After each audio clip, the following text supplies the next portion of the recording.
Cool. Hello, everybody. Welcome to another panel discussion, roundtable discussion live stream. Just a bit of housekeeping. Please, if you've come to join us, please make sure you like the video. I'd really appreciate it if you subscribed and if you shared it on social media or whatever platform you would choose to. Please also check the description because there'll be links there to my other YouTube channels, which should now work, as well as links to the panelists, if they have them, their YouTube channels. So please make sure you go to their YouTube channels and subscribe and like, etc. there as well. Tonight, we are going to be discussing a few topics.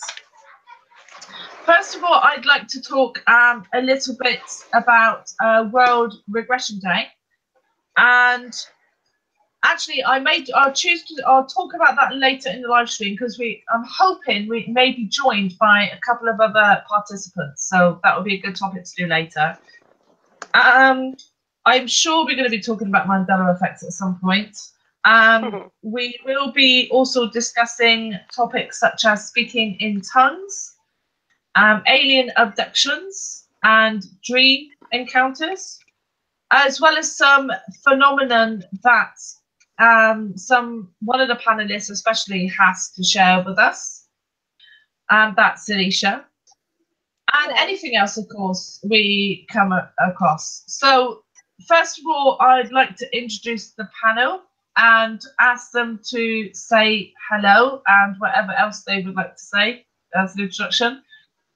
So let me just first introduce Elishua because she's not been on the panel before, and she is just developing her YouTube channel. So as I said, please go and support her and subscribe. Hello, Elishua. Welcome to the panel. Hello, hello. How are you? I'm very good, thank you. It's really good to have you here. Would you like to introduce yourself to the viewers? Say anything about yourself so they can get to know you? Well, I am Elishua. I live in the Phoenix metro area, and I joined up with this group a handful of months ago. Glad to be part of this panel. For all the Mandela effectees out there, I've been affected since April of 2016, and have been doing a few videos on my personal experiences. I'm very involved in the community, and I'm glad to be here. I'm very glad you're here as well, and you're a great addition to the community. Have been doing a few videos on my personal experiences. Oh, sorry, Elishua, carry on. No, we're good. Sorry. All right. It's my first time ever being on a live. I'm figuring everything out. That's okay. That's okay. No worries. That's another thing. I will be putting an invite link into the description for our community on Discord as well, so people can join that community. Obviously, if you're not genuine and you cause any bother, etc., then you'll be very quickly shown the door, so often without notice beforehand. But if you're genuine and you just want to get to know people who are like you and talk about spiritual Mandela philosophy, etc., then you're more than welcome to join the community. And Bob, would you like to say hello and introduce yourself? Hi, I'm Bob. And that's Bob.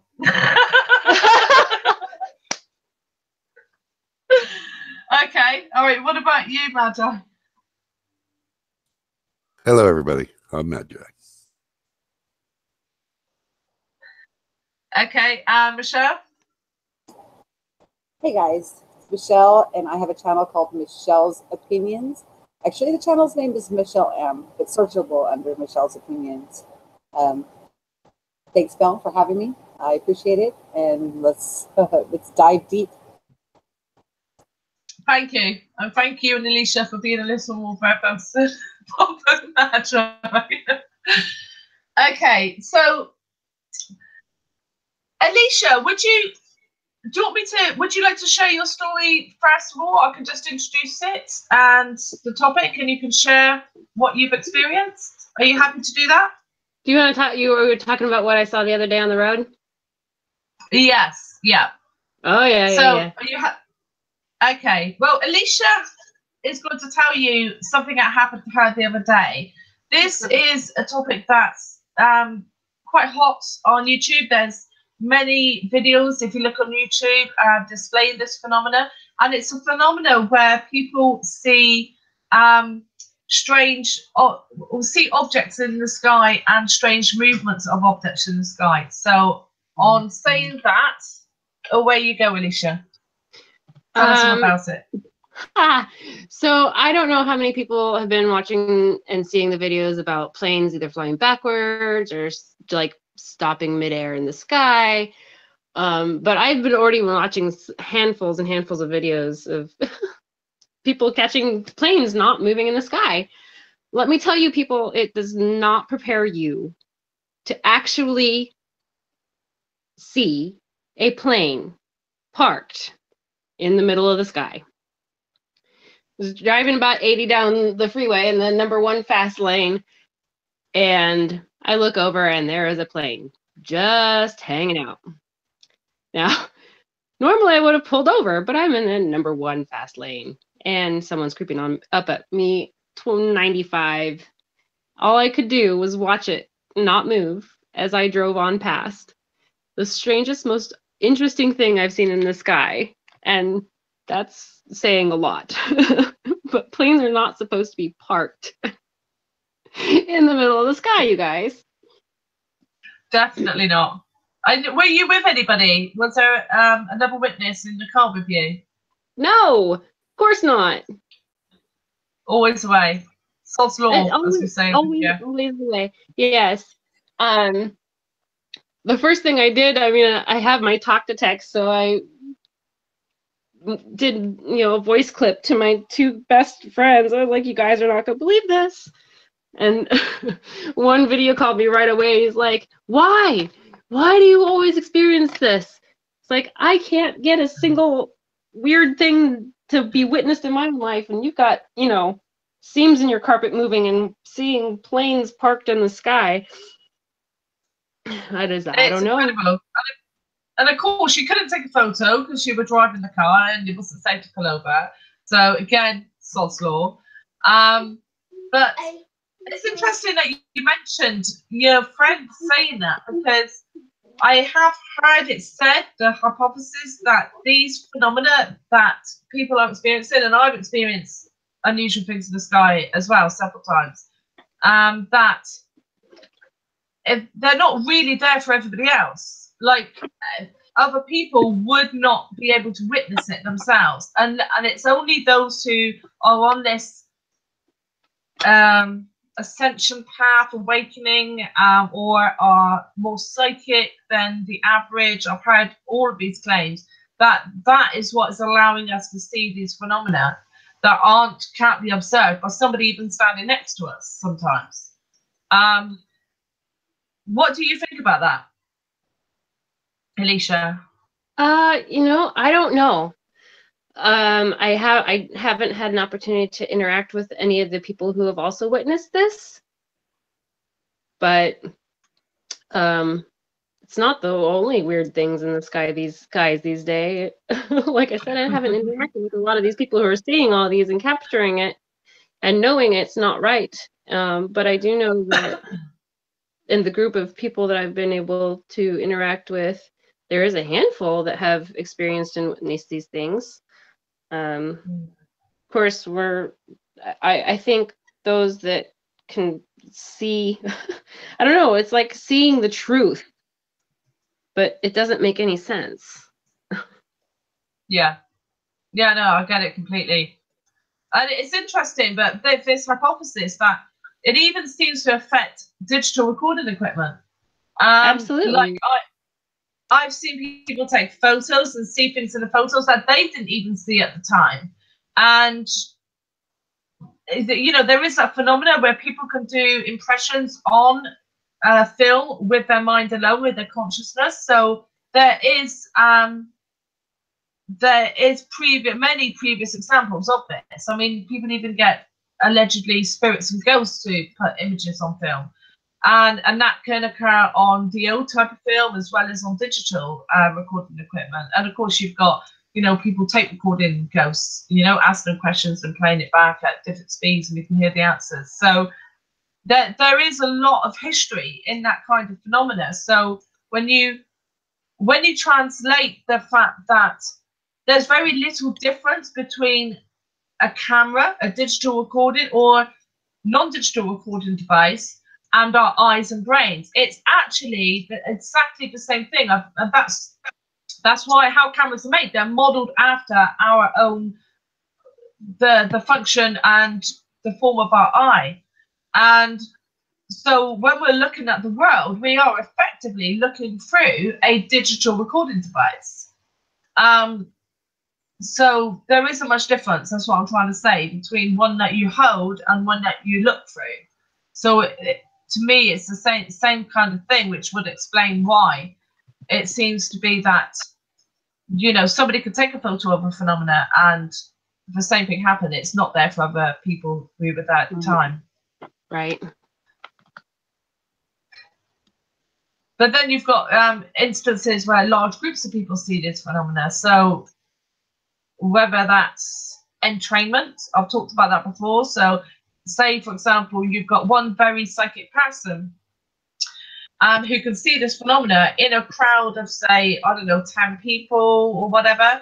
But the reason perhaps they're all seeing what that one person is seeing is because of the process of energetic entrainment. So that one person is entraining all of their energy fields and frequencies to theirs. So kind of like bringing them into it with them. So that's why everyone can view the phenomena. What do you think about that? I'm sorry. With the what? Have you heard of entrainment before? No. Right. Okay. Well, this I'll just very briefly explain. But entrainment is the process of a good way to understand it is, say you've got 3 cellos next to each other, and somebody plucks the C string and keeps it going on the 2 on either side, but not the one in the middle. The C string and the one in the middle would then start to vibrate on its own. Because the vibratory frequency being emitted by the 2 on either side will cause the vibration frequency of the object in the middle to entrain to that frequency. So that's entrainment. Yes. So there is a hypothesis that with us, we do the same thing. So, for example, when you walk into a room and you may walk into a room and be really happy, but then everyone in the room is really stressed, and then you become really stressed. That is a process, it is said, of entrainment. So the overall energetic frequency in the room is your frequency then entrains to the majority. But you can't stop that. This is part of what we do. We can stop that from happening, or at least mitigate it consciously once we're aware it's happening. So what I'm saying is the reverse could be true. So you might have one person who's just very gifted at this in a room with 10 other people, and that one person can cause the frequency of the other 10 to entrain to theirs, which is why you might get somebody seeing the psychic phenomena and then it being shared by many bystanders who may never have seen anything like it before. Yeah. That makes sense.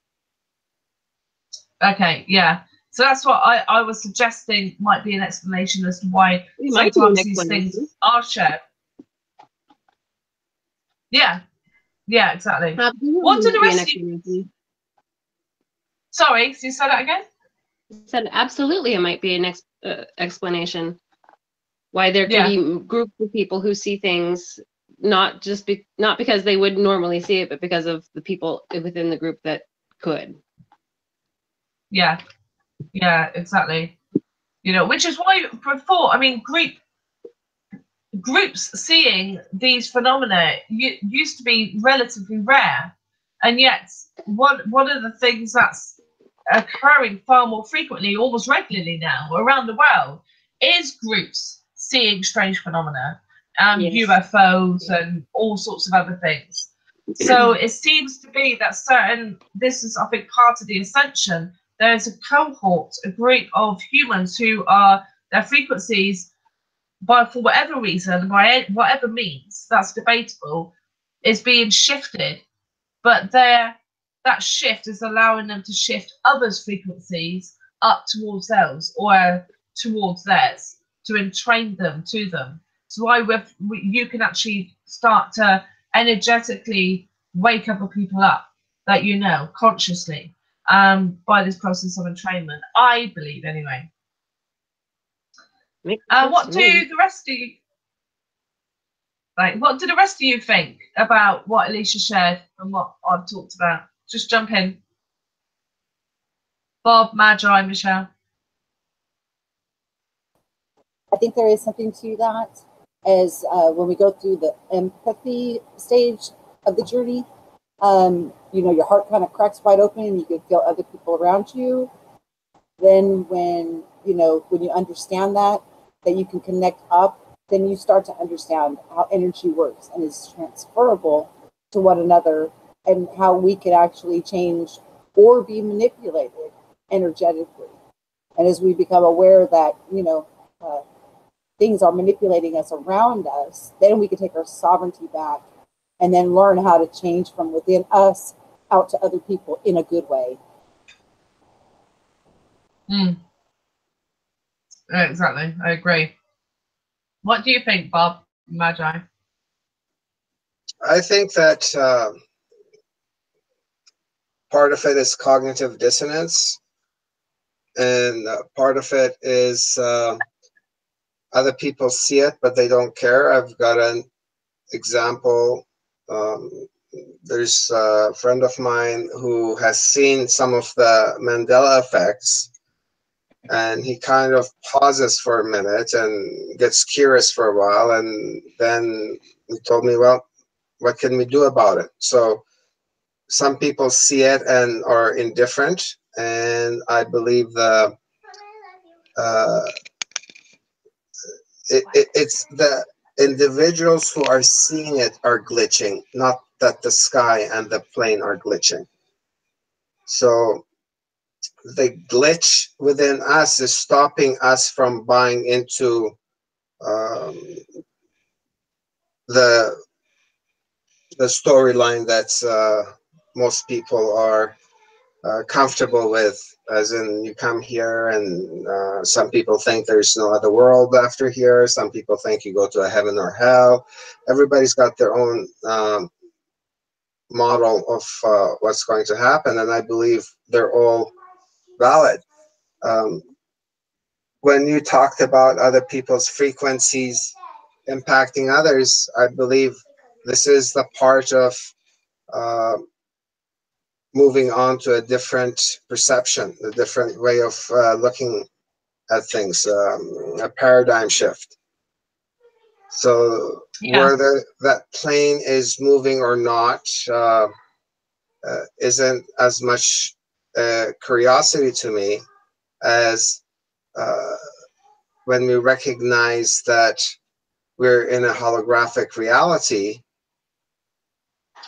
We shouldn't get too surprised and too excited when we notice all this phenomenon. I mean, I would also be shocked if I saw a plane not moving in the air, and I don't doubt the people who are saying that they've seen it.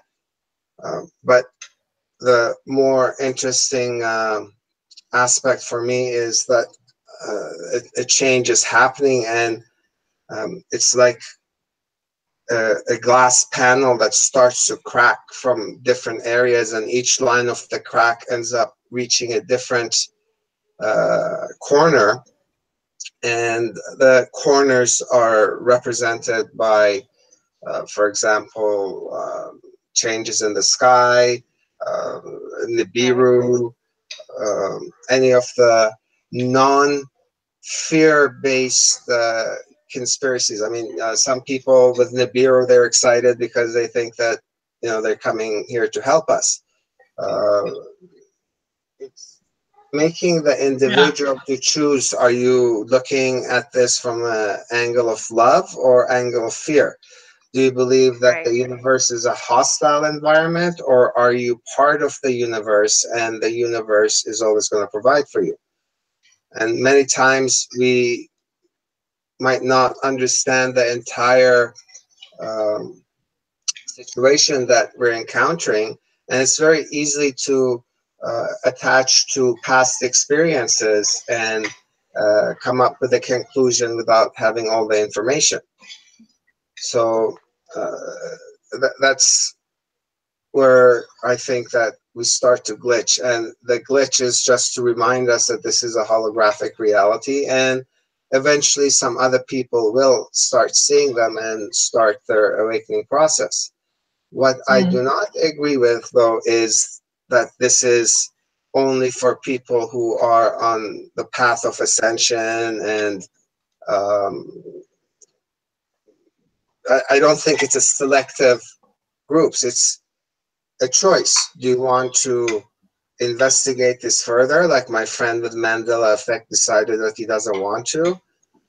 Or you get someone who gets obsessed with Mandela effect and goes into fear and is looking at end of times. And there are people like myself and others in this room that are excited about it because this is almost a herald to a new phase that we've been told that's been coming. It's a prospect that all the past prophecies about something significant happening for humanity is what we have the privilege to be witnessing and be a part of. And could I add to that a little bit, Bob? No. No? Well, You can thank add you. a lot. I can add a lot. You're so sweet and honoring. That's why we love you so much. To expand on that, you know, it does seem like things that we thought we knew need to just be tossed aside, and we need to open up our minds to this new understanding.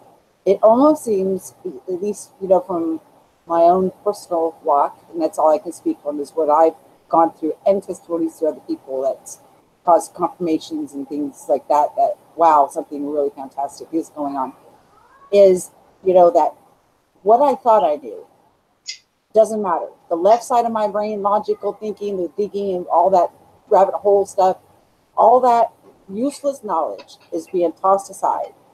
And this new understanding is coming in. And unless we open up and embrace it, we kind of, we fall into fear. And then you become afraid. And there's, you know, there's hurdles that we all go through. There's misunderstandings. But that's coming from within us. Once we get, you know, that to settle down within us, you know, what we are discovering about ourselves is beyond, what I'm seeing is that we are limitless. That it's this almost like a remembrance. It's something that maybe we used to know about ourselves that we have forgotten, but it's coming back to us, and we may be divinely being assisted. Whether, you know, you think of it as higher self or, you know, whatever the flavor is, but there's some assistance going on that, you know, is helping us go through this process. But that is one thing that, you know, Bob brought up that I completely am in agreement with. Anything I thought that I knew, I have to like push that aside and make room for this new understanding and knock that fear out of the way and go straight after it with love and courage. I mean, that it takes a lot of courage. You know, a lot of these things that we're seeing, you know, can be taken either way. It's just all in the perspective that you put on it. Absolutely. All about the perspective. Yeah, I agree. Magi, do you want to say anything on all that? Yeah, I think everybody had a real good point of assemblage there. I would don't really have a whole lot to add. I kind of agree with everybody. I think everybody sees it different. And I think that's the beauty of it, that we can all sit and share it and do it in a humane way. And that's probably part of the gift. And instead of, you know, it's my way or the highway. I think it's taught us all to, no matter what it was or which event it was, it's taught us all to gather together and deliver our point of assemblage and do it cohesively on most occasions. And that's the gift that I see. Yeah, I agree. I mean, sorry, Alicia, go on. No. And I think, too, the reason why we all experience different things different ways with all of these events is so that each of us have our own perspective, so we can learn from one another and expand our knowing that much more. There's a huge dialogue now globally about all of these experiences, and it's really creating a conglomerate of knowledge. Yeah, I agree. I mean, I'd like to add, I agree also with what Bob said. This isn't going to be a select few people. It's going to be everybody, I believe. It's just happening in waves.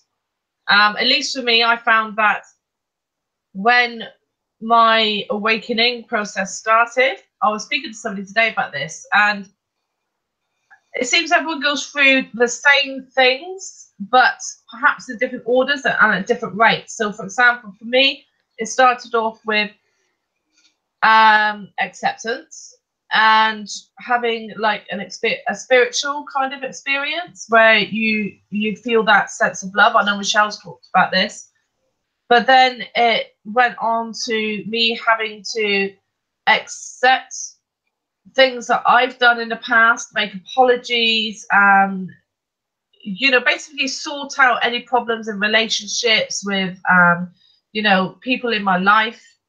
Then it was getting rid of what was no longer serving me out of my life. And then it was about dealing then more personally with myself and as a person, and think the issues and things that I needed to correct about my own lifestyle. And that later stage for me occurred concurrently with finding out about the Mandela effect and conspiracies and this spiritual awakening or ascension or whatever you want to call it, awakening, and what it means. I think everyone seems to go through the same process and at different rates. So I agree, and in different orders, yeah. So I agree, it's going to affect everybody. It's just going to be a matter of time. And I think the more people, I think what the general consensus that I've heard most is that it seems that some people have been going through this for a very long time. Mm-hmm. But every time we get a new cohort that's kind of triggered or awakened, each time it seems to be maybe more and more people each time. So it's like an exponential increase. And I liked what one of you said about fear. I think that was Michele, because like this morning, I woke up, I was very tired. I've been feeling quite run down the last little while.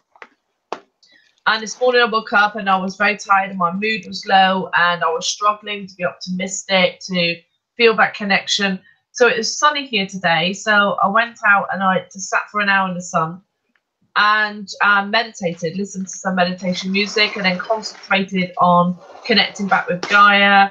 And I started to see auras around the plants in the garden and people in the street. Not as clear as I have done in the past, but a little clearly. And for me, I find out all my life I've found this. There was a long gap when I didn't experience anything like this, but as a child and now recently, I've started to see them again. I see little, especially in the sunlight, it's very easy to see them, like little glowing dots. And they're moving very rapidly. There's loads of them all over. And they're disappearing and appearing, disappearing and appearing, and moving in all sorts of different ways. And they move like they're conscious, like they're a living organism. And they're not floaters. I know the phenomenon of floaters. I do have floaters, so I understand what that is. I see them as well. But these are definitely not that. But they're also not affected by physical matter. I've done like little tests, and they don't seem to be. But in the Hermetic traditions, they talk about them, and it says in a book I was reading that those with etheric sight, as they termed it, can see these, and I think they're called the essential particles. And apparently, we absorb them through our chakra vortexes, and they give us they nourish our etheric layers. That's what I read in this book, anyway. And I was seeing them today. When I was out there, once I meditated, I was seeing them everywhere. So fear, and after that, the reason I was talking about that was because before that, I was not feeling optimistic. My mood was low.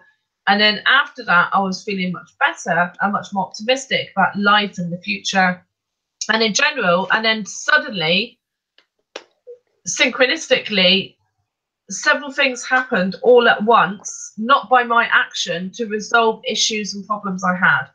And I've been thinking about, how am I going to solve that? How am I going to do this? How am I going to get that? And then a family member did something, and it triggered a chain of events, and suddenly several problems are going to be resolved tomorrow.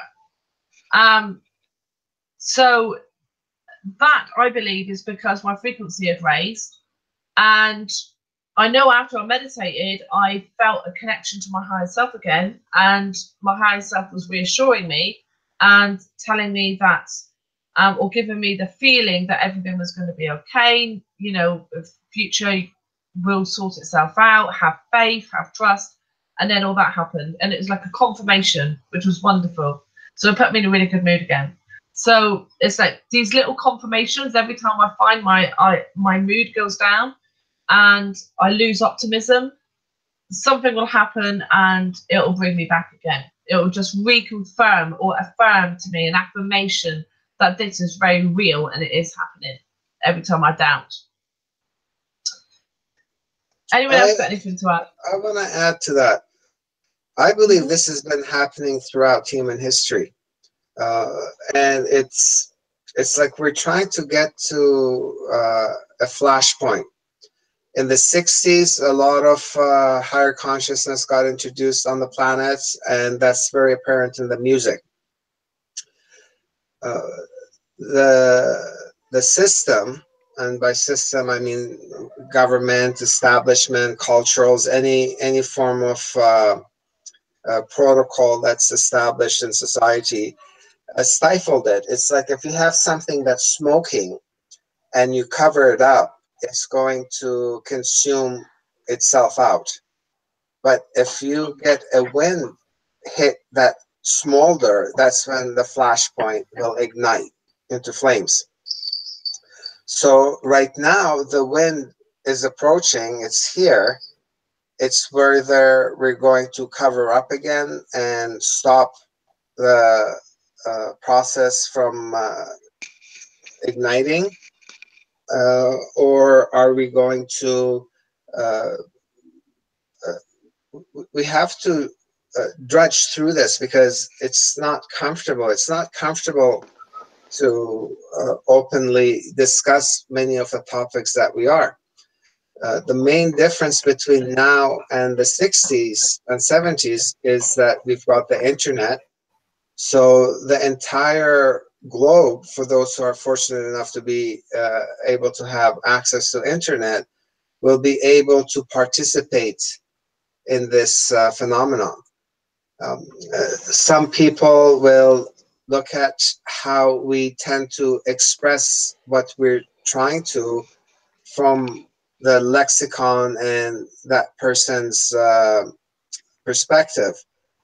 Somebody might say something that is a trigger word. For example, if I come and say, I'm seeing things, then the entirety of my comments by an individual will be assessed based on a lens of mental defect. Now, mental defect in itself might be a point of vantage where you're not bound by the frequency that the system is instilling on the majority of us. Because if this reality is considering people that are focused on compassion, love, and wanting to unite humanity, unity in diversity, then who has the true mental defect? Someone who is uh, participating and feeding the system that we're existing in, and it's more than apparent that it's not sustainable. Do we wait long enough until we die and leave the problems we've created for the generations to come? How would we want to be represented through history? Not in a form of being acknowledged, but would you want to be the people who thrashed the house, or do you want to be the people who helped expand and renovate the planet that we're living in for the better?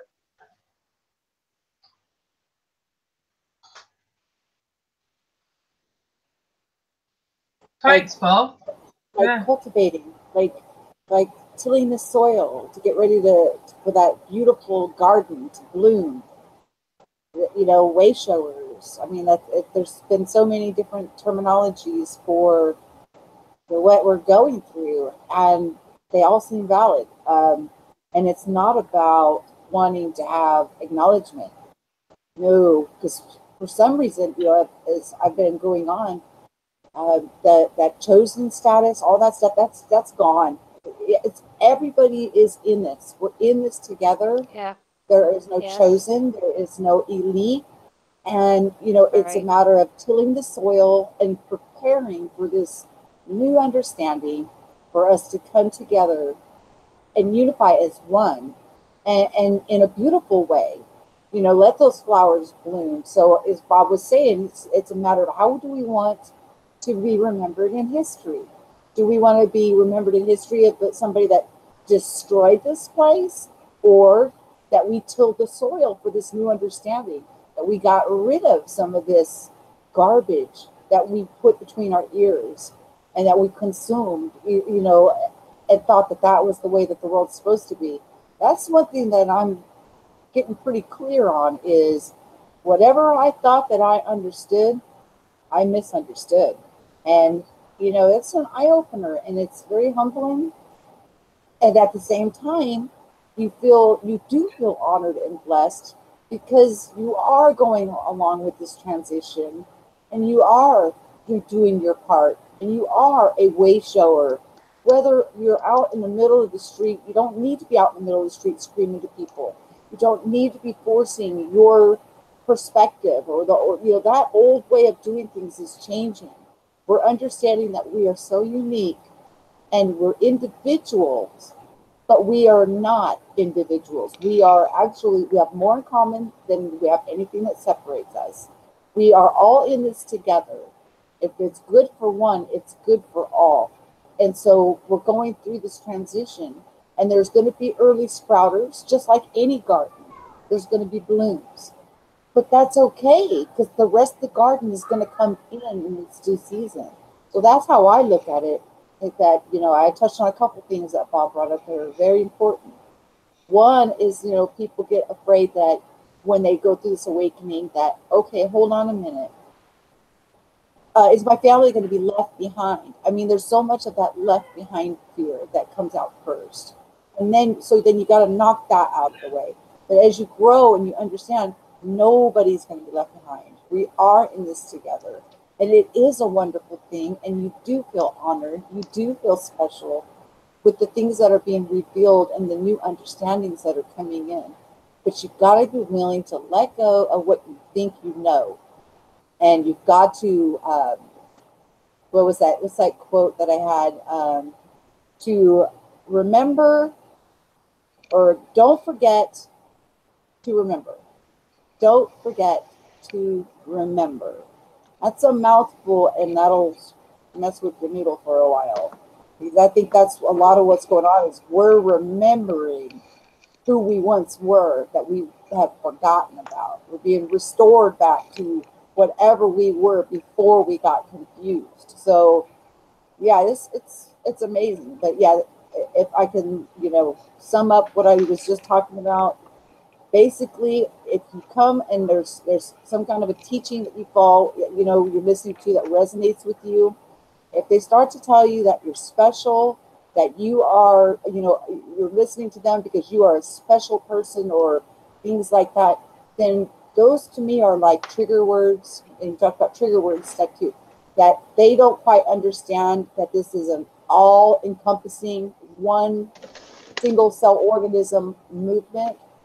So they still have a little confusion going on. Shoot, we all have confusion going on. And I'm not trying to say, you know, anything about that. What I'm trying to say is to warn people that if you fall under harsh taskmasters or people that will try to say that you're special in some way or another, or you're better than some person or another, that make sure you can take in what they've got to offer, but make sure you understand that that's mistaken information right there. Just realize that if they're saying that.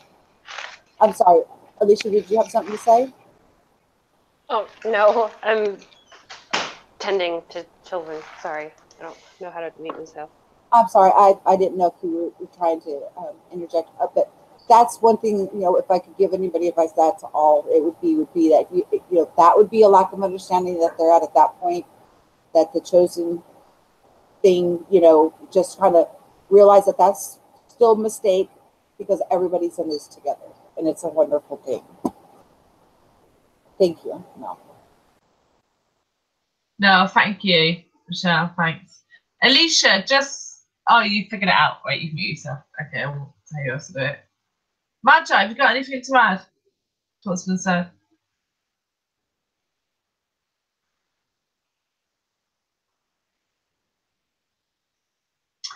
Yeah. No. Oh. Yeah. Well, just not a whole lot. I would just say that, yeah, I agree with Michelle and Bob. And I think we are the ones we've been waiting for. And I do agree the 60s was a wave. And I think we're feeling that surge of a wave again. I also think a lot of the youth that's coming up in this technological generation, I don't think they're going to be able to stop. Like if there's an attempt to stop free energy and those things, I think it'll be so abundant that they won't be able to stop it. Yeah, that was about it. I really do. I think they're going to bring the wall on down. Yeah. The next generation coming, yes. Yeah, I agree. I mean, the world is definitely changing. I mean, more and more I keep seeing these technological advancements that are coming out, that they're just coming out at such a rate, faster and faster, you know, things that, not free energy as such, but alternative means of powering homes and living your life, how communities are set up in the monetary system. And yeah, I can definitely see that the world is definitely going in the right place. And for myself,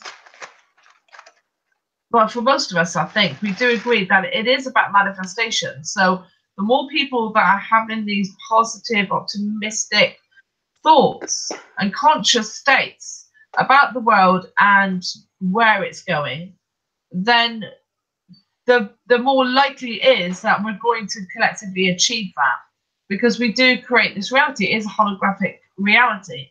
And what the Mandela effect and the associated phenomena teaches you is that we are manifesting and creating our reality with our consciousness. And I know Michelle has done a video about this recently regarding chemtrails. Do you want to say about what you've observed with that, Michelle? About the chemtrails. Well, as you see in the videos that I've made, I'm a pretty new channel myself. I just decided to stick my foot in that real scary. But I noticed that in the background, I had the beautiful blue skies with the puffy white clouds. Well, then I had company come over. And when the company came over, I looked at the skies and there were those darn chemtrails. We hadn't seen them in weeks. It had been weeks. So then that's when we came to the realization, or I was already like walking towards that we co-create, and we're in this together, that, we affect each other. Whether you think that person is asleep or you think of that person as awake, doesn't matter. They're still manifesting. They have their God-given abilities. They just don't realize that they have them. So, don't think just because your neighbors, you think they're asleep or they're an automaton, or, don't think of them as less than human. They're manifesting just as much. And I was able to actually catch it on video in my skies, on showing, how another person co-creating that comes within, our area can manifest things around us too. So that was a confirmation for me about something that I had been thinking and pondering for quite a while about, the which goes with the chosen and the not chosen, the awakened and the asleep. Just because you think somebody is asleep, they're still manifesting. They still have their God-given abilities. And it's an amazing thing to understand. It's an amazing thing to see. Like I say, I feel blessed for the things that I'm beginning to understand, and this journey and this walk that I'm on. There's nothing like it. There's nothing like it. So, yeah, I'm thinking, Mel, that was what you were wanting me to address.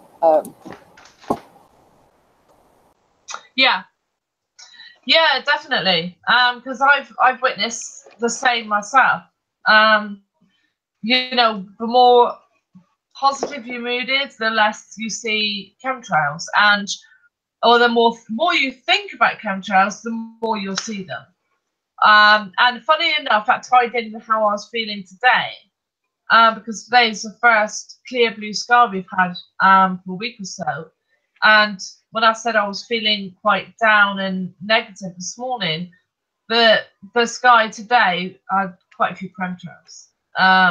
So whereas the last sunny day, it was a beautiful, clear blue sky, like you showed in your video. So I definitely agree with you that the more you think about them, the more you're going to see chemtrails, for sure. What do the rest of you guys think about it?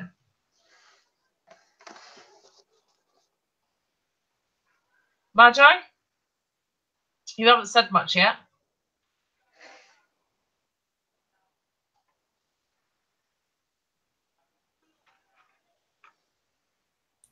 The chemtrails?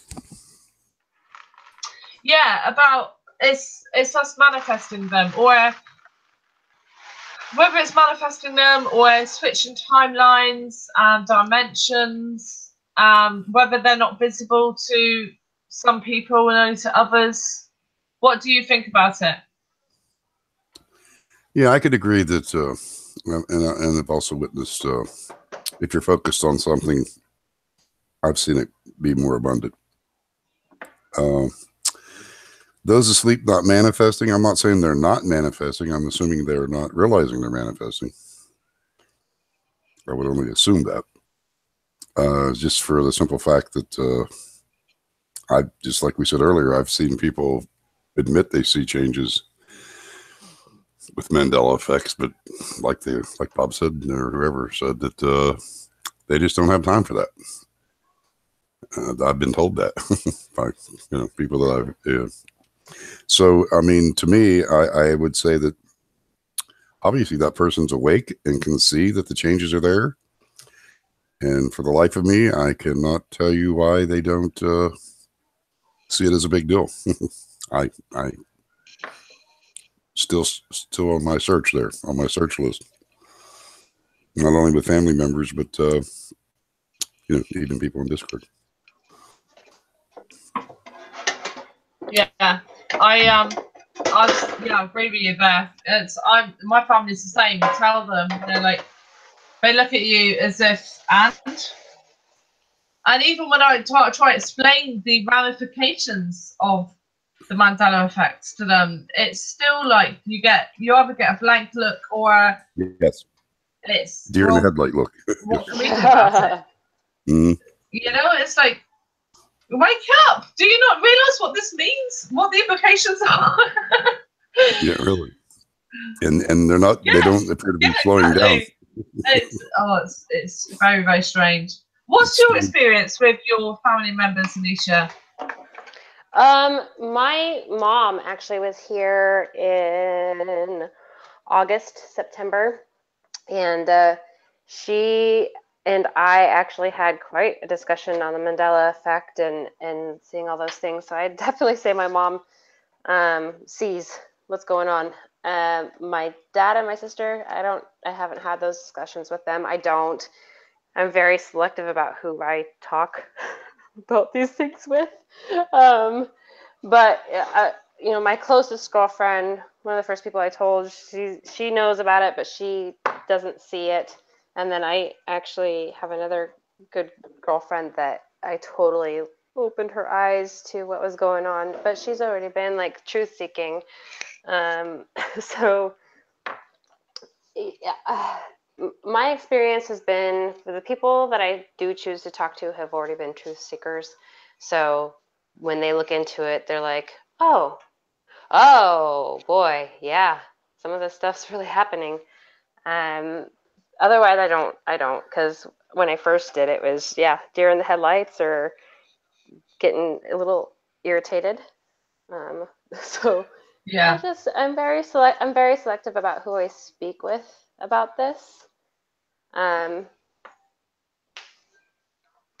Because that's what you get. You either get people who either know about it, who are on the verge of having their eyes open and their minds blown, or you have the people that aren't ready, and they either choose to ignore it or to get upset about it before they ignore it.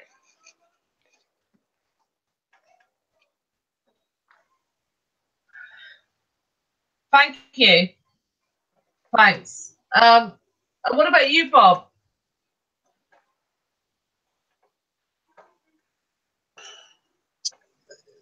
This is there's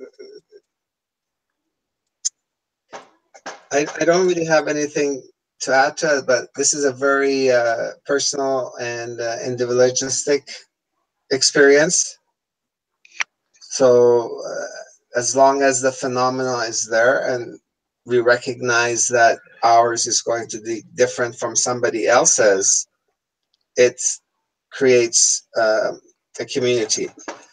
However, if we decide to superimpose our experience as it being very unique and special, especially if it's supposed to surpass somebody else's, then I believe the point is being missed. This goes to us accepting that what we're seeing is it morphs, and it morphs towards where our headspace is. So it's more representation of ourself and acts as a mirror to a part of us that is both dormant and at the same time rarely looked at. So we're starting to stumble in the dark and we're finding objects that we can't recognize. But I believe eventually the dawn will come and we're going to be able to identify what is going on. The main point is to keep vigilant and not give up. You mentioned a very good point that we tend to get down and then an affirmation comes and recharges us. Being down, it helps to foster doubt, and doubt is going to be the killer. As long as everything is for cohesiveness and it's for growing as a community, to let go of resentments and to recognize that when we forgive somebody else, we're not forgiving them for their sake, we're forgiving them for our own peace of mind. A good example is that somebody could cut you off in traffic and we can really get angry at that individual and ruin our day and start saying unflattering things towards them. And that other individual doesn't even know we're there. It's not impacting them at all. It's feeding back to ourselves. So it's like trying to hurt somebody else by drinking poison. Yeah. Yeah, I agree. You're right. What's the point? You know, when I think about how many times in the past, you know, you get frustrated and angry with people, without realizing that, I mean, not obviously you do realize that they may not even be aware of it, but you also don't realize that those thoughts do affect other people. Those feelings and those emotions, even from a distance and after the effect. So it's incredibly important to keep a positive mindset and to try as much as possible to prevent yourself from going back to that place where you're suffering in anger, a lot of anger and frustration with others. I would agree with that, Mel, but could I add something? If the guy cut you off, Of course. if the guy that cut you off was rushing his sibling to the hospital, you don't know it. He cuts in front of you. You're screaming all these negative things at there. I don't think that they're receiving them whatsoever. I think they're worried about bringing the kid to the hospital. I think Amber, Mel meant that the other people, like if you're on your way to work, now you start to take that negativity out on your coworkers because you're holding on to that low vibration. That I agree with that totally. Okay, I misunderstood. Yes, I agree with that, but I do agree with the forgiveness part too. I mean, that's what I meant, and I thought you gave a good example because, and I don't always forgive. I try my best, but I notice when I don't, it doesn't seem to be affecting the person I haven't forgiven. It only seems to be affecting me. You know, it'll get to the point where it can eat you up. So you're forgiving for your own relief. Yes. So you don't, attach to it. I did actually mean as well that having negative thoughts about other people can affect them from a distance, even if they're not aware. I mean, not all the time, obviously, because every person's different, and every person, I believe, everybody has different strengths and weaknesses in naturally, intuitively, subconsciously shielding themselves or not. So I think sometimes you can affect others. Yes. What do you think? I would agree with that. What do you think about this one, you guys? Here's a noodle bender. There is no time. So maybe that cutoff where the guy was negative was what constituted him to have to be rushing to the hospital to begin with. Put that one in the pot and bake it around for a little bit. Yeah, that's a noodle baker. Yeah, no time. I see what you mean. Yeah. So we don't know how we affect other people. We're thinking linear because that's all we've been brought up to know. And then to find out, wait a minute, it may not be linear. It may be something different. Maybe something completely different than what we thought. That's true. Yeah, so you can affect somebody in the past by how you feel about them now, which could have caused the circumstances or contributed towards the circumstances for which they were going to the hospital in a rush that day anyway. Yeah, I see what you mean. Yeah, that is a mind bender. Yeah. And that's what quantum healing is about. So you're right. So like when people do quantum healing, sometimes it's about affecting your past self to change your present and future self. You know, with the tapping, the tapping technique and the process of going back in time in your mind's eye and changing how you felt or acted in certain moments in your life. And the idea is that then has a repercussion. It's basically like changing the past to change the present. It's a bit like time travel, but you're not physically going back in the past. You're going to the past with your consciousness, your soul or spirit or whatever you want to call it, your higher self, whatever. You're going to the past non-physically to change the past, which changes the present. I think I'm understanding that right. What do you guys think?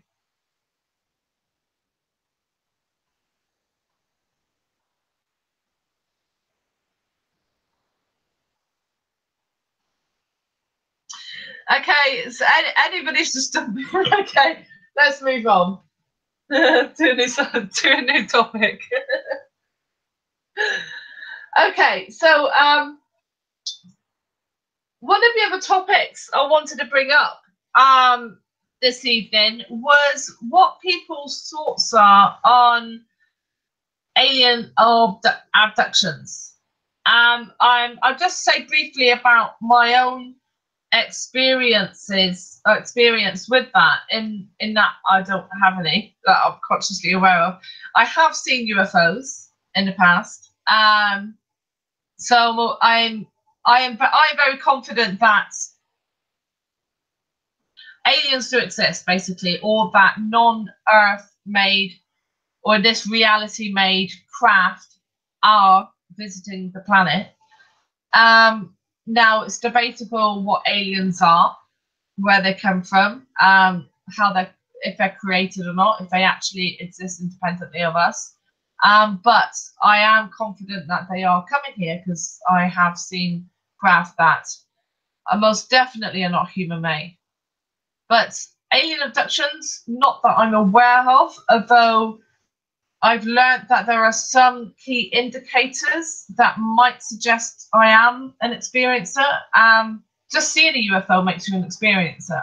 And tests have shown that there's some genetic marker that seems to be prevalent in those who are UFO experiencers, as well as more than average psychic people. So there seems to be a link between it's psychic people who seem to be the ones who see UFOs and experience abductions. Maybe not all psychic people, or maybe it is all psychic people, but most just aren't aware of it. Who knows? But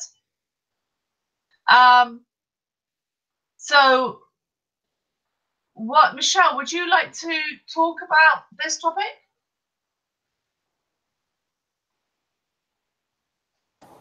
Yeah, okay. Just go ahead, laugh. Oh, I'm just gonna screenshot herself. Just to explain this, the reason I'm grinning when nobody's saying anything is because I'm listening to these guys with Discord, because I've still got the same issue I've had all along. I can't get Chrome to play sound. So Michele's talking to me in my ear before she comes on here, and that's what I was grinning about, what she was saying. So good, just to explain, I'm not just sitting here grinning for no reason. Yeah, I want everybody to know how crazy you were. Doing voices in your head. What did you do? Ruined it. Now, as for aliens or angels, you know, we really don't know what is going on. Through testimonies that I've heard from other people, and with sleep paralysis, ringing in the ears, these different things that are going on, you know, something's going on. We've also heard people talk about healing domes and things like that, that they're thinking that's something that may come in the future, but, you know, that could be something that's going on right now. We were talking earlier, and we were talking about this in the analogy that I gave to everybody, which everybody seemed to pretty much agree with, would be like, there's a big bear, and he's in the woods, and he's got a thorn in his paw, and he's limping, and he's in pain, and he's bleeding, so he's injured.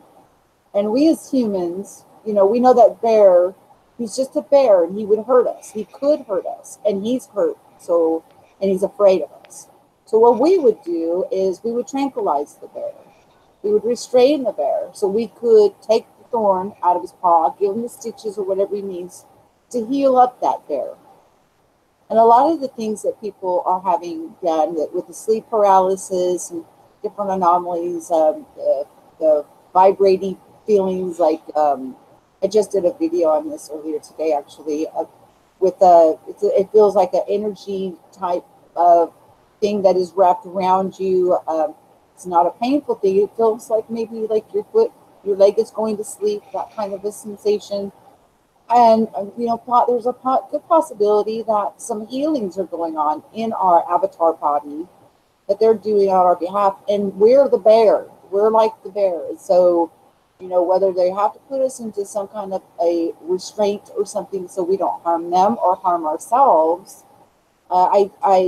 it's just a matter of perception there. We have to, knock the fear out of it. And that is something actually that, on my journey I'm on now, I'm seeking answers for what really is going on in those type of things with, people who claim abductee, or that, procedures are being done to them, or sleep paralysis. Of course, the ringing in the ears. There's been so many people complaining of the ringing in the ears. I think that also could tie into the synchronicities. Everybody seeing the clocks at 333, 444, 1212, 1111. All these different things. They all are leading us somewhere. We're going somewhere. And it takes love and courage, to press forward.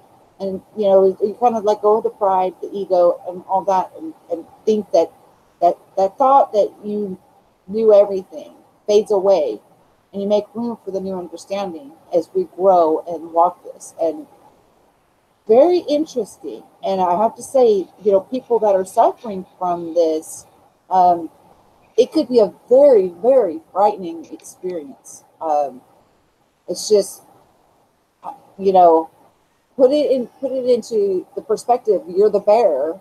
The bear sees you. The bear's scared. And let's say the bear wakes up and is halfway awake, and there's these foreign people digging into this pod and doing this stuff, and it's not exactly comfortable, but you put numbing medicine in there so it doesn't really hurt, but the bear feels the pressure. And, the bear's going to be scared. He's going to want to go. He's not going to want to be there. He's not going to understand that you are there for the betterment of the bear. So that's all I wanted to add to it.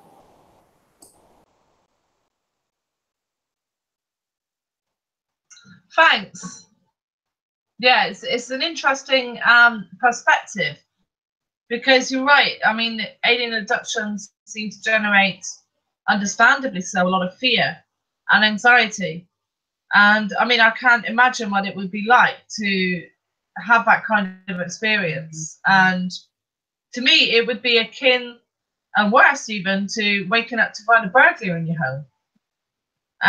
Because at least a burglar is a human being, and that kind, and you can potentially maybe lock them out or improve your security. There's not much you can do if you've got aliens coming in and approaching you and doing things. What's your perspective on this, Elishua, out of interest? Oh, geez. When it comes to other entities, I have had personal experiences of all kinds of sorts. I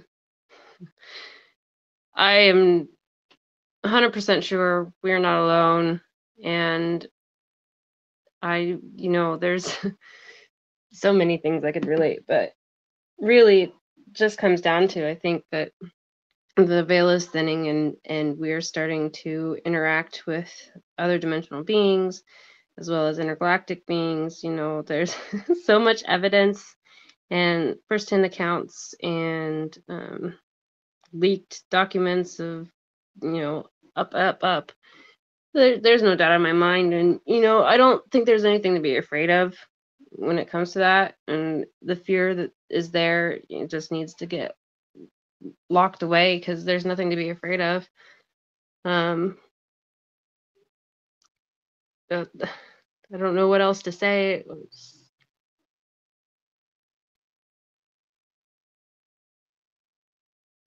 Okay, thanks. Yeah, thank you very much. What's your perspective on this, Bob or Magi, whoever wants to, if either of you want to talk about this topic?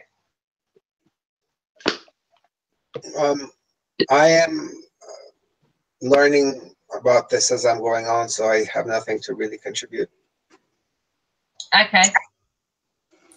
I would say that I do see one thing definitely in common with the Mandela effect. Like some people see it, some people don't. And I think when I hear testimony of people that have been abducted, I do see extreme commonality in their experience and the beings that they see, with procedures being run on them. And to take a complete stance outside of that, saying that it doesn't exist, would be probably similar to those that don't see the Mandela effect. So I would give it 100% respect, if nothing else. You know, where it's coming from, like Michele said, sleep paralysis, and I mean, that's a possibility. And maybe the dream world is the gateway to the other dimension anyway. So there's a very big possibility that no matter how it's happening, it's coming through the dream attention. That, you know, that awareness. And I know a lot of people that I've heard give testimony. Some won't remember it all until they're put under a hypnotic state. Others will remember it and go to hypnosis to see how deep they can go in and what all they can remember. Yet it's also very much like a sleep state. So it'd be very similar to the dream attention again. But yeah, I at least give it all the respect. That it's very possible. We'll put it that way. From my point of view. Okay. I wanted to add, you know how, as human, as mankind, we have the white people, we have Oriental people, we have Hispanic people, we have African people, and we all look different a little bit. We look different, but we're all mankind. One thing maybe this would bring peace to people's heart when they associate it with mankind, or with that mankind being the bear.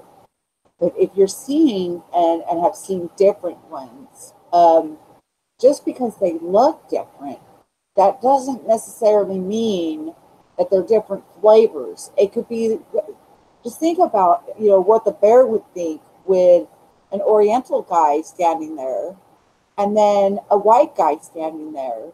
He's, looking, and he's like, what? Aliens. Do you see? But when it could actually be is that they're all one type of created being. In the Bible it calls them angels. Now we call them aliens. I think when they were writing the Bible, maybe they didn't understand what they were looking at, and they used the best vocabulary that they could use. But that's one thing, that also I'm questioning is, are they all these different breeds of aliens, or are they just like how we are, mankind, and we're very colorful? Could they all be in the same family group? Now, I'm not saying there can't be another star system or something, or anything like that. I'm just saying that, we're quick to label them, but they could be, if you see a tall, skinny, dangly one with defined facial features, that maybe his face looks kind of scary, and then standing right next to one that's much shorter with softer facial features that doesn't quite look so scary. One could actually be the father of the other one that's standing there. They could be the exact same race of being. That's all I wanted to add to that. That's a good point. Thanks. It's a good point because, like you said, look at the different racial groups within humanity. I mean, if you go back in 93, when I was studying human evolution, it was well known then that we had all these, not very many to be fair, but we had these fossils of pre-human hominids and humanoids, which were given different labels. One was Homo erectus, one was Homo habilis, one Australopithecine this, and Neanderthalis that.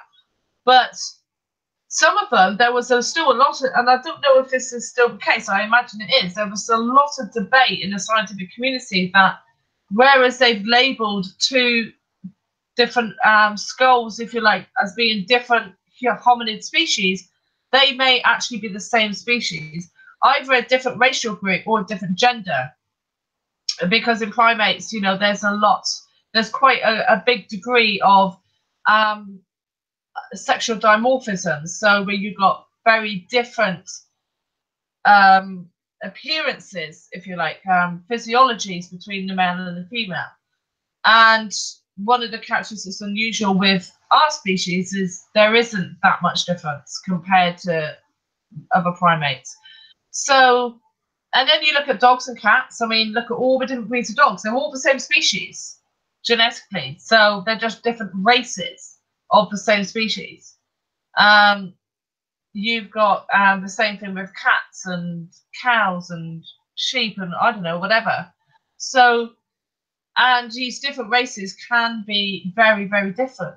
And it reminds me of the Anunnaki, where it is said the Anunnaki existed in a caste system where they had very different appearances depending on the caste. And the reptilian species is allegedly that kind of system as well. And in fact, they may be one and the same, but the reptilians allegedly are very different in appearance depending on the caste. Like the royals are very, very tall and white with wings.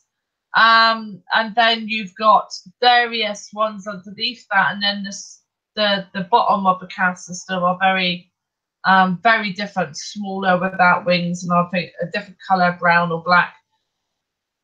Which I thought perhaps that's where the humans caste system originates from, because if the reptilians are the Anunnaki, or even if not, the Anunnaki existed in the caste system, they would have taught early humans the same kind of social orders. Which would make sense to me as why we still have caste systems in the world today. Okay, so the next topic, before I do that, is anybody got anything to add?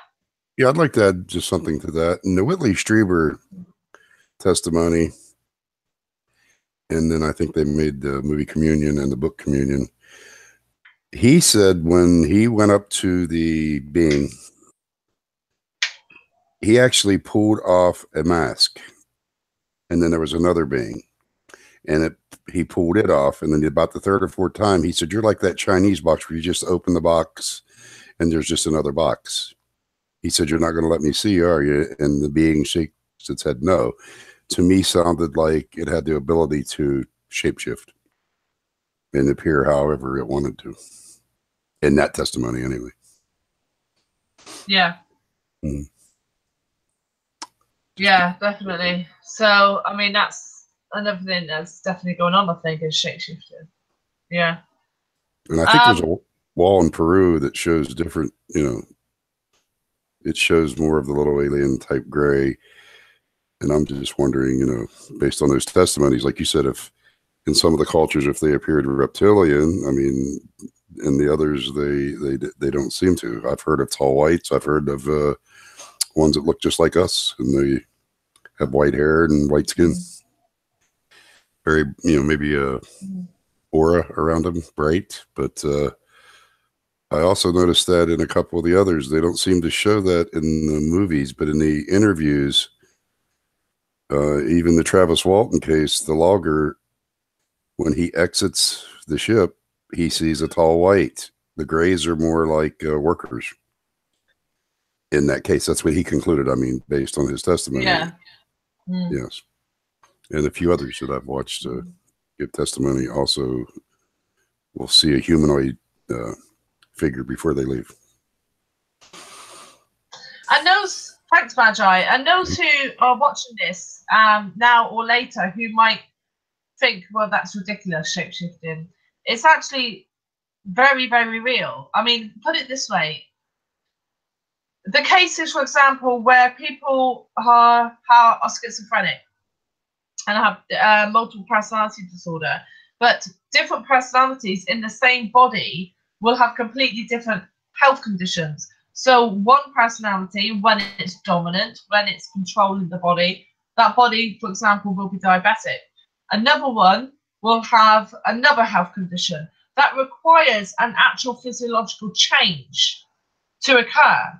So that in itself proves that our bodies are controlled, that we shapeshift, that our bodies are controlled by our consciousness.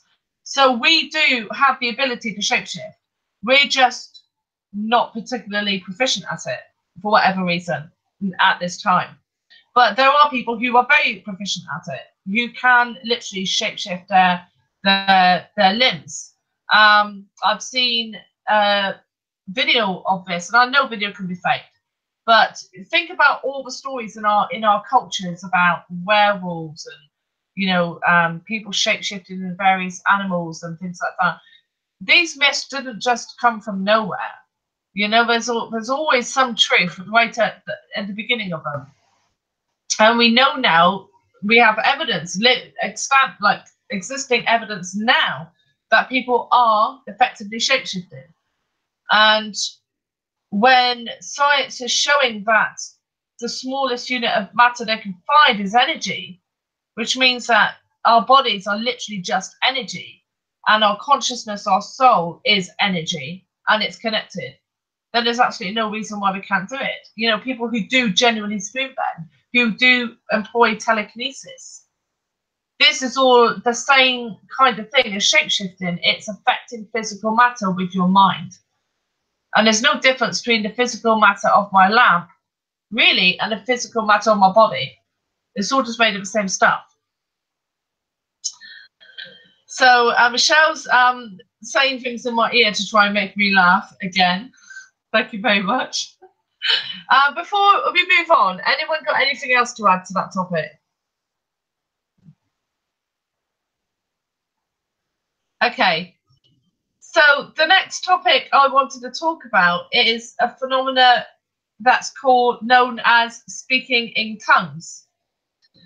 And this is a phenomena that is well known and is well known in prayer in the various religious communities with speaking in tongues in churches, etc. But it doesn't necessarily have to occur when you're in some kind of church or place of worship. And speaking in tongues is where people begin to speak in a unknown, often, but sometimes it is known, foreign tongue. That's not a tongue that's spoken in the world today. So it's ancient tongues, or it's what sounds like gibberish. And you might think, well, anybody can just speak in gibberish whenever they want to, but this is slightly different. For example, recent science and brain scans have shown that when people are speaking in tongues, contrary to when they're speaking normally, when you're speaking normally, you have a center of your brain which controls your speech and language, and that can be detected under brain scans, MRIs, when you're speaking. When people are speaking in tongues, the MRIs show that it's not coming from the same area of the brain.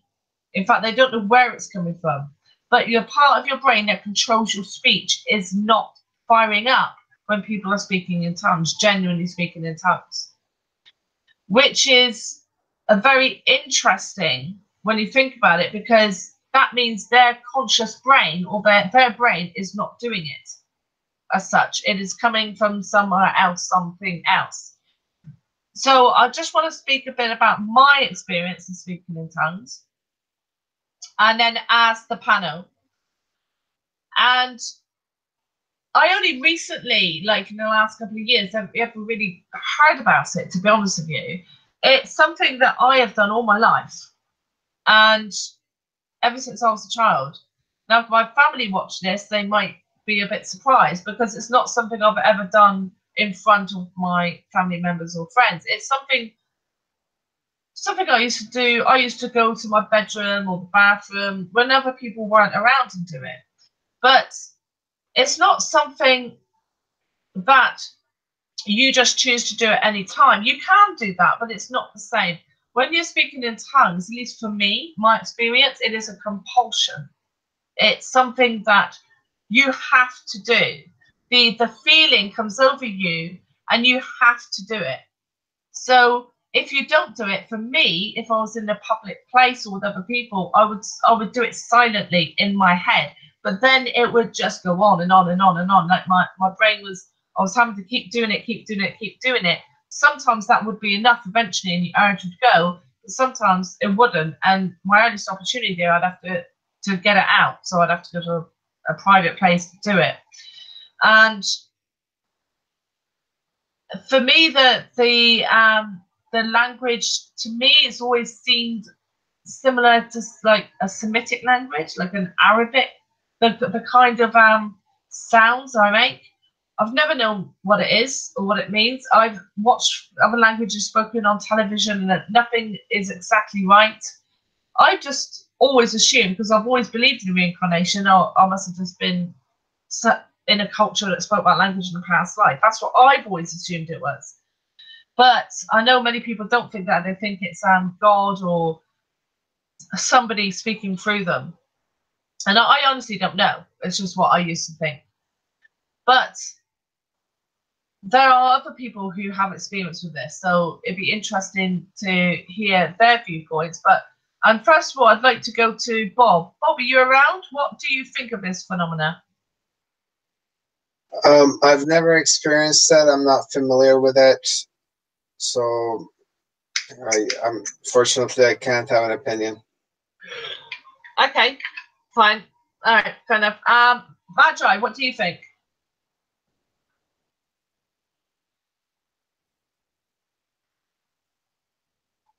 Yes, I've witnessed it. I used to church jump.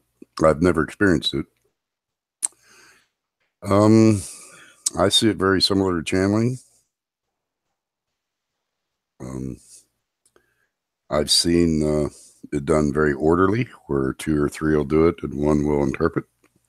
And I've also seen the whole congregation do it. I've never seen others that weren't Christian do it, so I have no idea, except for the channeling. But when the first time I seen somebody channel, prior to that, I'd seen the speaking in tongues and immediately, seen a connection there. So again, they're not experiencing it, but watching it, I give it all the respect. Very possible that something speaking through them. Go ahead. I'm sorry. Can I ask, as somebody who's never felt the compulsion themselves, but have heard it being done, when you hear, I'll just say, to clarify, when I hear somebody else speaking in tongues, I get the urge to do it myself. So when you hear somebody else speaking in tongues, do you get that compulsion to do it, to join in? I don't get the compulsion even now, but I see it totally different. Back then, it actually seemed a little, I'm just being honest, it seemed a little vulnerable, I think is the word I would use. I watched the people, so they looked very vulnerable, like somebody under hypnosis. And I do agree, somebody under hypnosis is probably not going to do anything they wouldn't do. There would be boundaries. I've been told that. I wouldn't say evil. It was just more of a unfamiliar. And I noticed the vulnerability that if they're spirits, any spirit like that would be able to enter in, because I've had friends that are really close and they'll tell you they have no idea where they just were or what they just said. And there is times, that's what I meant in the orderly ones. I don't mean to ramble. It's was done, 2 were speaking, and there was edification for the congregation. 1 interpreted, and that one seemed to me just, I don't want to, it's more of a discernment because I've never done it. It just seemed to edify the church. So, I mean, the other one, they were just like singing and doing, jumping around, running. Some people were running. That's not to make fun of. It's just the way it was. The other ones, everyone was very orderly and spoke in the tongue. Sounded like babble, but no, I never had the urge to do it. That's interesting because I've never done it in company. So, but I imagine that if I was in a place of worship and a lot of people were doing it and were becoming physically excited, jumping around, etc., that I would also do. I can imagine that affecting me in that environment, although I've never experienced it in that way, so I don't know. It may me today, but at that time, maybe because I was coming out of another religion and another church, I was pretty much indoctrinated Catholic, so it seemed very odd to me and very vulnerable, like I said. And that's when I had done that. And then earlier in my 20s, I kind of jumped some churches just to see it. I wanted to, I was checking it out. And so, yeah, I may look at that totally different today if I went into that situation. I would have to say that's very possible. Yeah. Mm-hmm. Yeah. I mean, I think I just never even thought about it. I just thought it was something everybody did. I didn't even realize it wasn't, it's a bit like other phenomena I experienced all my life. I just assumed it happened to everybody, like, your body like waking you up by jerking suddenly, like you just falling into your body and hearing crashes and waking you up when there's nothing that's caused it. I just assumed it was like everybody did, but it is another. I'm surprised it's not. It's mentioned in other cultures, something very similar. Sumerians, Babylonians. There's only two I've seen it, but I'm assuming that it's in several of the other cultures. This unknown tongue. Okay. What do you think, Michele? Excuse me. I have to agree with Magi that, with the upbringing that I had, it was something that, during the religious upbringing, that it just wasn't done. And, if, as I've grown and I'm understanding that we're energy, and it's almost like getting that left side of your brain out of the way. And so you're not thinking and you're just kind of flowing. It's almost like a flowing feeling. And when you're just flowing, it's edifying. I could see where you're saying that, because I've seen that too in other religions where they have someone up in front of the church and somebody interpret. But then I also see where people can do it at home in their prayer closet. And what they do is they just kind of let go and finally just let go of the control that they think that they need to have over everything and just flow with it. And it's edifying and you feel like purified. I would have to say in the beginning, it's a very frightening thing, especially the way that I was brought up. But, things change. A lot of things have changed. And I approach things differently now. And like I said, knowing that we are energy, we are constantly exchanging energy with each other. And from the flow of what's coming in, and it's almost like music is just flowing out of your mouth. You don't have to think about it. You don't, there's no thought in it. And the warmth that you feel in your heart. And, I kind of gauge things on what does it do? Am I scared? Or is my heart like bubbling over? Is my cup running over? So, that may be a silly way, but I had to get over my own mind. And now that, and like I said, I know we exchange energy. And to walk away after having something like that done around me, or partaking in something like that, which I have to say did not happen in a church setting. I also, I am like you, I speak in that unknown language. But I didn't understand it at Michele, first. what do you think, though? And I'm not trying not to bundle here. I have experienced this. Those that speak in the unknown tongue, and I do, that's a good point you made about going into the closet, because it is spoken of for edification for the church. I would see self-edification there. But I have seen those that do speak, and if I had to guess, I would say the majority, or at least in this town, they see themselves on a higher spiritual level. They call it the baptism of the Holy Spirit. And the way that they that I understood it, those not speaking in the tongues have not received this baptism of the Holy Spirit. So I think that's where they get a lot of the negativity from the other more Orthodox type churches, because that message is out there. Right. Okay. And so that would make sense on why, I mean, we talked about that earlier on the show about the chosen and the unchosen, and Exactly. when you become aware of what's going on, you realize there is no chosen or unchosen. We're in this together, and so it's just, it's a growth. It's just a journey. It's just we all take our paths, and what I got from it outweighed the fear mongering that was coming in at me.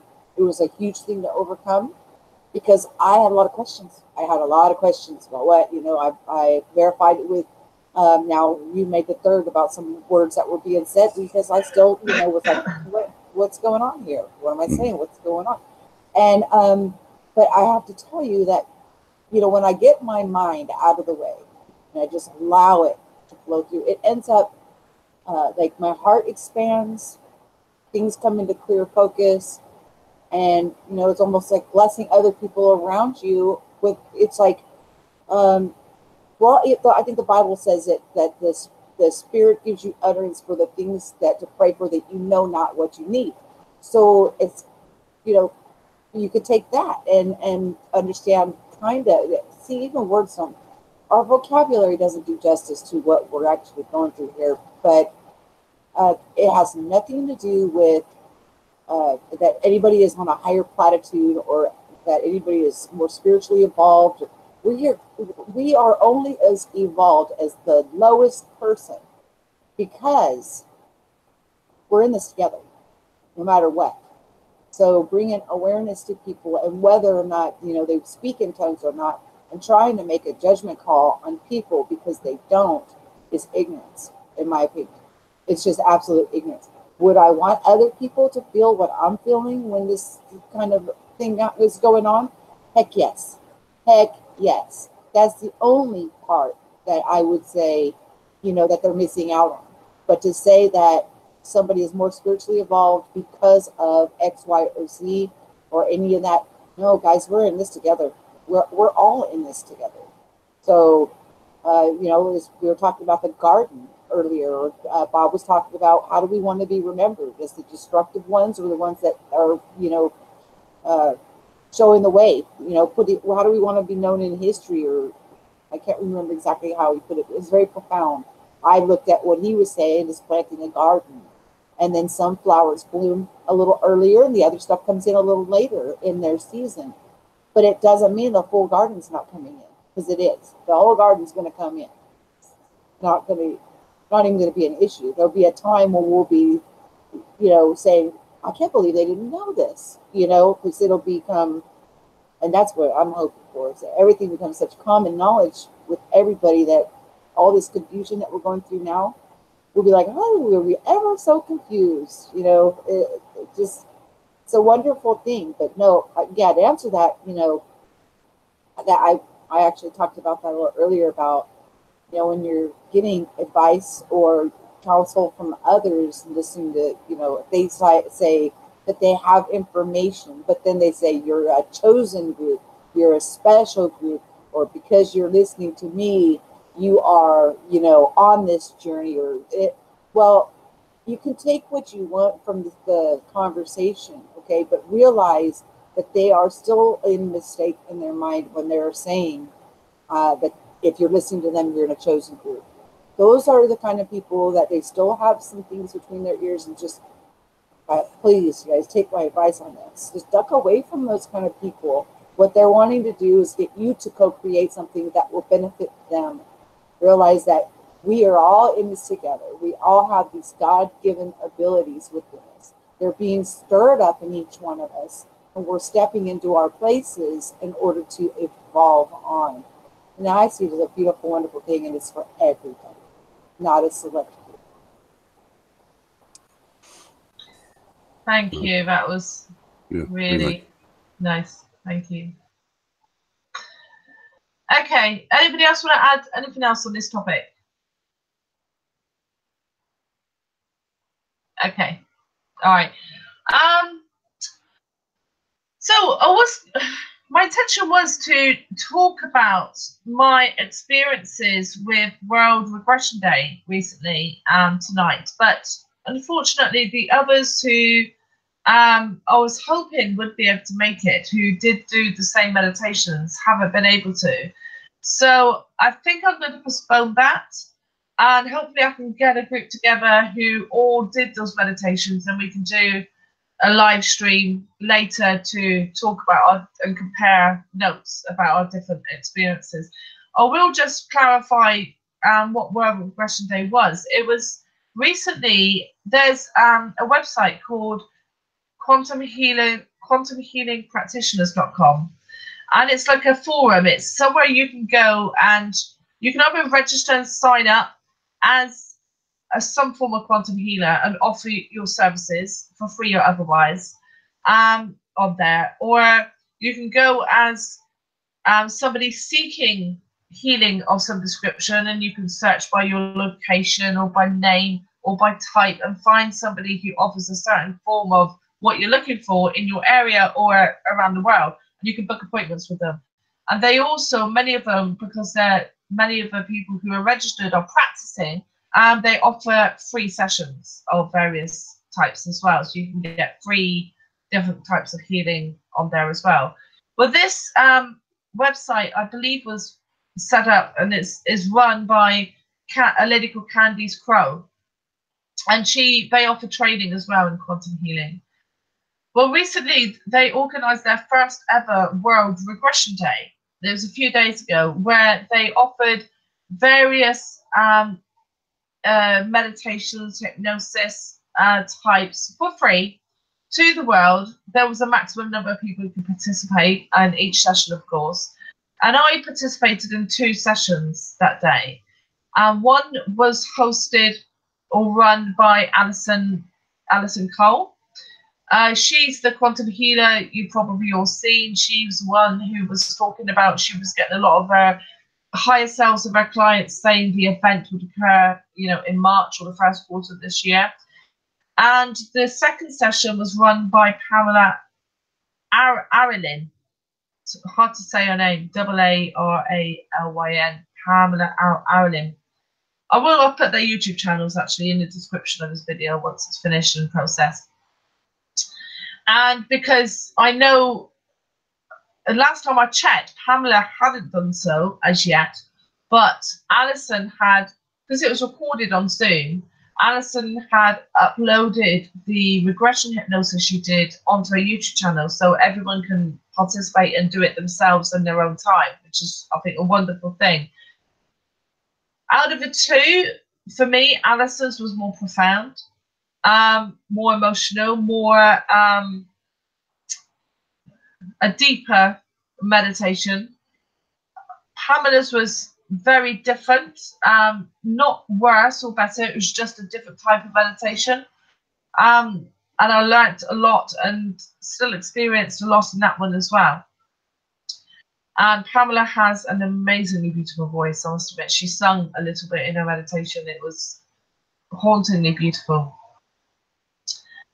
And I learned a lot from both of them. So hopefully I'll be able to get a group together to talk about it in the next day or 2. If not, then I will just do a video describing my experiences in those meditations anyway, and just upload it to YouTube so everyone can see. Okay.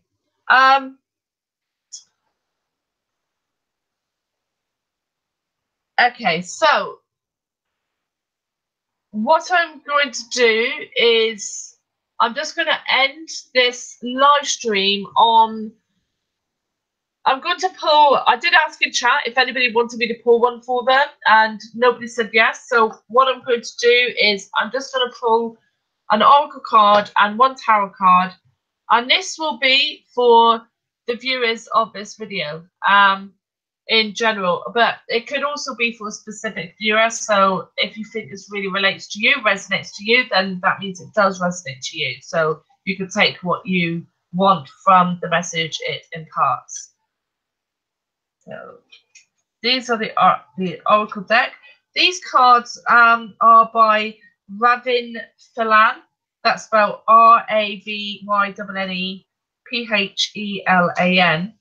And I have her Dreams of Gaia tarot deck and her Messenger Oracle deck as well. And I love these cards. They're amazing. They're beautiful and they feel great. And so far they've been very accurate as well. So we'll just see what comes out.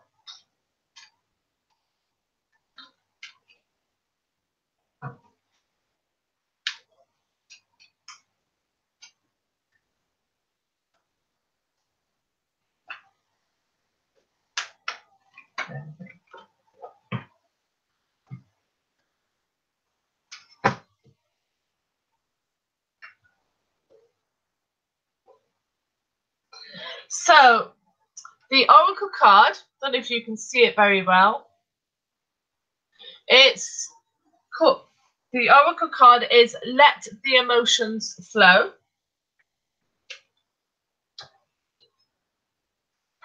And I'll just read the blurb on that one. Emotions flow like water.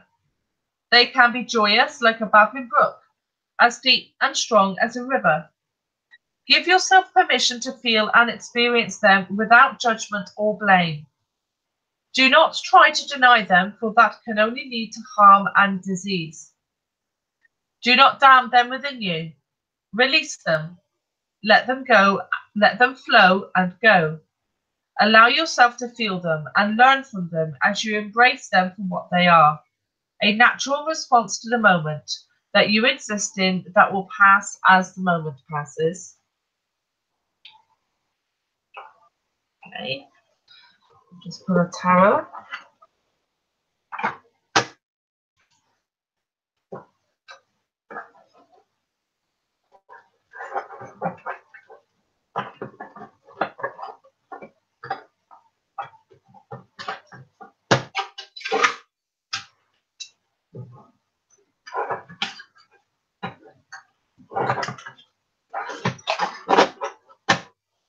And they've been really well shuffled because I'm being a bit ham-fisted and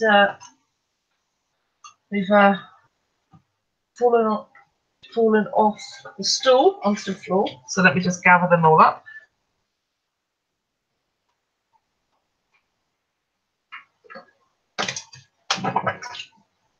All of them. Oh, but Michelle's speaking in my ear again and she's not coming through on the video.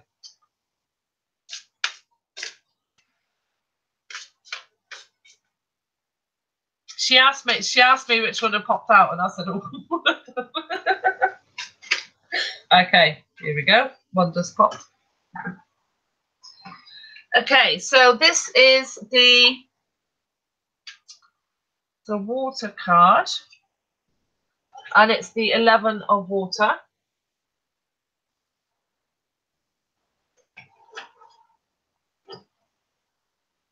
Again, emotion and intellect. So it matches the Oracle card.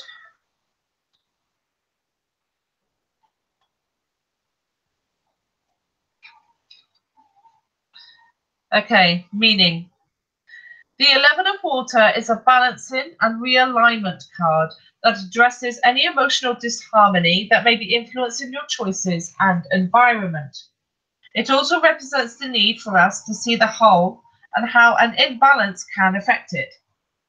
Love and fear. How many times have you heard someone say that a choice or action was made from a place of fear, or was born of a person's insecurities and doubts, or was born of love? When we are attacked by others, we may react and retaliate because we are angry and afraid, but we may also act because we have love for ourselves and wish to address an injustice and prevent further injustice. We may choose not to take a risk or make changes in our lives because we are afraid of an unknown future. But we may also choose not to take a risk that may alter our lives because we love the life we already have. We may be plagued with doubts, but we can also be blinded by love. What motivates our actions the most? Fear or love? The truth is that most of our actions are motivated by both in equal measure. Fear and love, like creation and destruction, cannot exist without one another. They can even appear to be the same force, depending on one's perspective. What motivates you to walk away from a friendship or relationship that is causing you hurt and disease? One person might say that you have walked away because you are afraid of being hurt further. Another might say that you walked away because you respect and love yourself and know that you deserve better. Who is right? In most situations, both are right. You are afraid of being hurt again, and you do believe you deserve better. You may also be motivated to stay in that relationship because you are afraid to leave, or because you are so in love that you are willing to forgive the one who hurt you and give them the second chance. The 11 of water signifies the need to see that you are often motivated by both forces at the same time.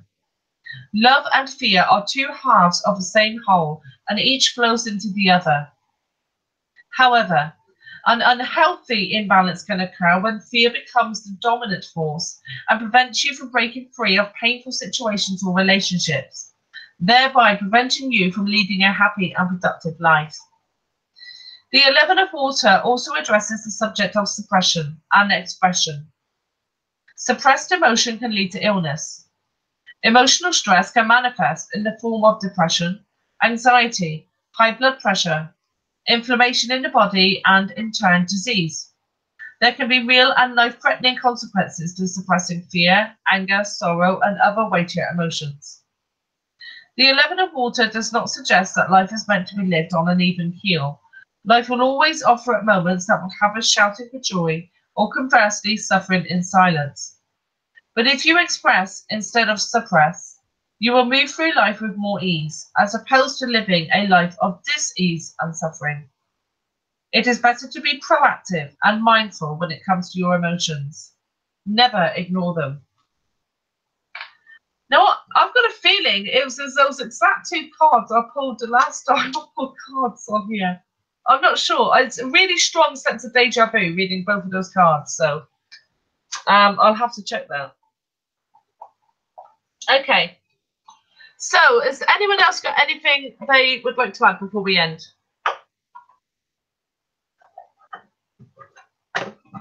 No? Okay, so I'd like to end by thanking everyone for coming, viewers and panelists. Thank you, Bob, Magi, and Michele, as always, my very good friends, and I'm really grateful that you come on my live shows and contribute your perspectives. Thank you, Elishua. Even though she's gone, I'll say thank you. I'd welcome her back again. I thought her contributions were very interesting and really did contribute to the discussion. Thank you, everyone in chat, for coming. I'd like to say hello to Brenda and Jen's Gems. Both of you, get into Discord, please. And everybody else, thank you for coming from Discord and otherwise. If you're not in Discord, I've put the invite in chat. I will also put it in, I have put it in the video description. And please feel welcome to join us in Discord and participate in our discussions and getting to know us all. So anyway, thank you everybody. Please, before you go, don't forget, if you liked the discussion, the show, to click like, to share on social media or whatever, and to subscribe. Okay. Thanks, guys. Take care.